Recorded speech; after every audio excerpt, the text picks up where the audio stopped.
কালি হৈছে বিয়া গাইস আধা আধি হৈছে আৰু লাহে লাহে কৰি আছে চেফ এণ্ডাৰছনে এটা আজি চেফৰ কাম চলি আছে আজি ঠিকাদাৰ বহি আছে তে ঠিকাদাৰ সেটাৰ বাৰি বহি আছে মানে কি হটক লগাই দিছো ধুনীয়া তা বস্তু খান দেখাচোন কেনেকুৱা হ'ব ফটোখন দেখাচোন ফটোখন মই এইটো মালটো এনেকুৱা হ'ব বোলে এই মালটো হ'ব আৰু এইটো বনাই আছো গাইস বক্স আহি গৈছে ধুনীয়াকৈ অলপ পিছত কিটা বজা হ'ব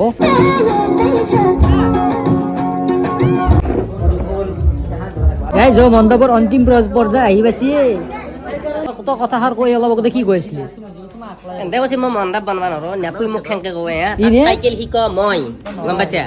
মই কেৰিয়াত ইমান ডাঙৰ বস্তাৰ গাড্ডি বনাই লওঁ সি চলাই থাকে মই পুৰা উঠি পেলাই ঘূৰি থাকো হৰজিটো হৰজি উঠিয়াই লৈ ফুৰো মোক চাইকেল মোৰ লেভেল মোৰ তাৰ জানা গৈছে ৰাতিৰ 12টামান বাজিল মানৱ চানৱ বনোৱা হ'ল ভাত চাত খালোঁ মাছ চাছ পাতিলে এতিয়া ঘুমাওঁ পুৱা উঠি ভিডিঅ' কৰিব লাগিব না কালি বিয়া চব ভিডিঅ'টো সম্পূৰ্ণ লাইক কৰি চাবস্ক্ৰাইব কৰিব বাই বাই